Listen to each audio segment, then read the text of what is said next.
Hey everyone, welcome to my podcast titled Suchitra's Life, and you're listening to me, Suchitra. So usually so far you've seen me, sorry, heard me talk about books, mostly books, and one conversation with a criminologist. But today I wanted to do something different. I wanted to talk about a memory from my childhood that uh, maybe you might also have had such kind of incident in your childhood and it might have stuck with you for a very long time, but the one that I'm going to share is little it may sound silly to some, but anyways, I would go ahead and share it. So when I was in I guess 6th grade or something, right? So as a part of our English curriculum, we had uh, the story of Gulliver's Travel, the famous book about Lilliputians and all that. And our English teacher would make it so fascinating. Like she would read out the story, she would explain the scenario and everything. Like what intrigued us as kids was the concept of Lilliputians. It was something different and very unique. And around the same time, I don't know who did it, but somebody started this rumor. I guess some of the mischievous kids out there, someone started spreading this rumor that Lilliputians do exist, and they are in the garden in that locality. So there was this garden called Rock Garden back then, and this rumor was going around, that Lilliputians were found in that garden and stuff like that.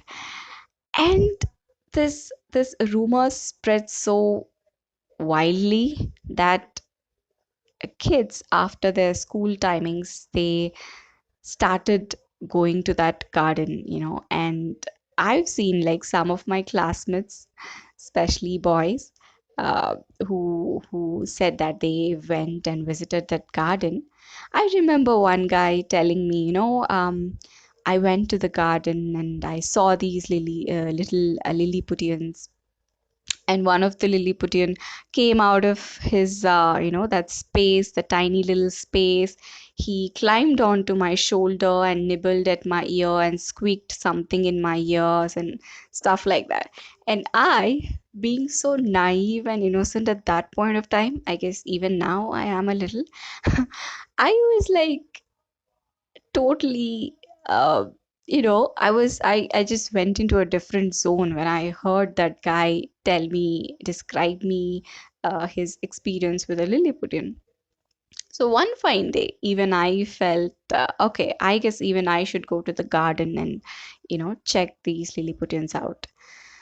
So one day after school, I remember I didn't really tell my mom anything, I guess. I just i just you know I just started on my way to that garden right after the school. And I there were a couple of other classmates back then.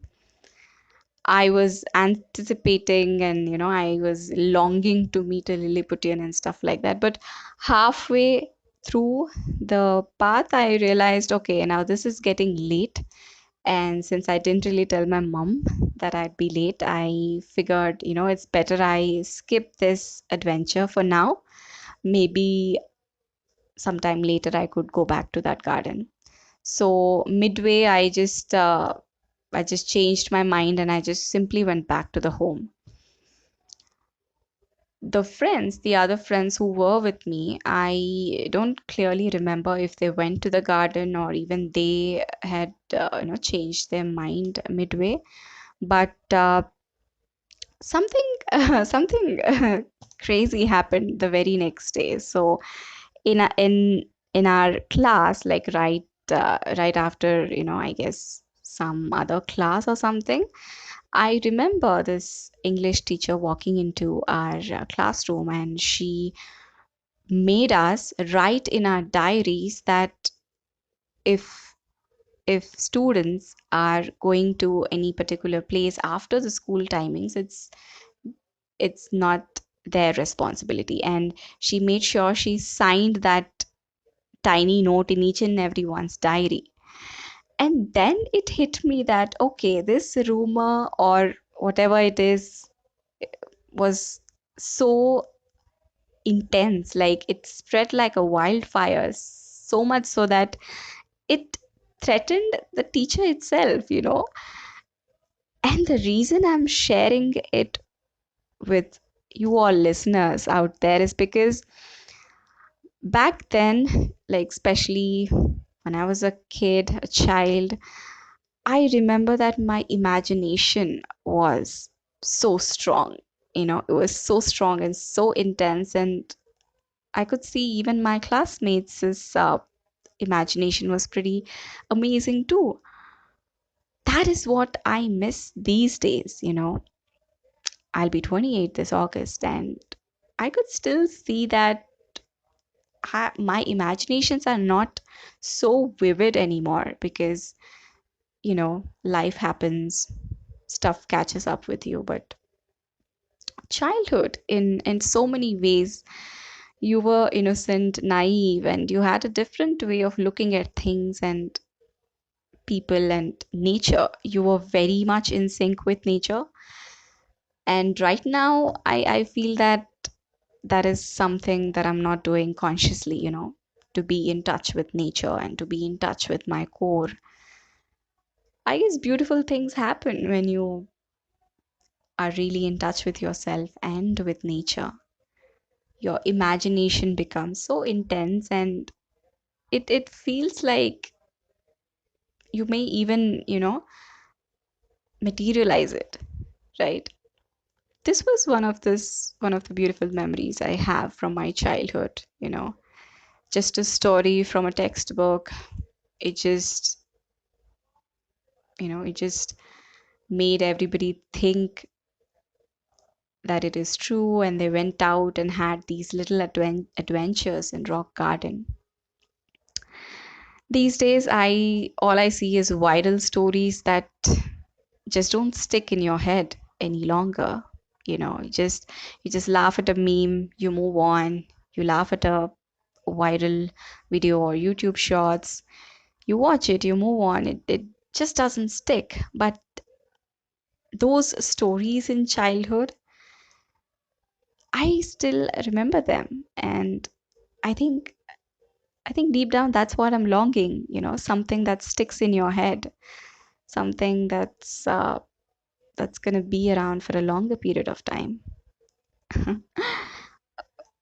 Okay, I'll end this here right now. I hope you found this childhood memory cute. Do let me know if you have such memories with you all as well. I'm sure you would.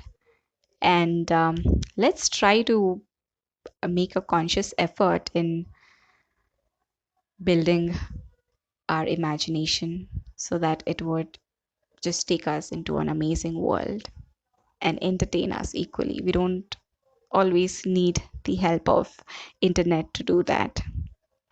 With that, I say goodbye.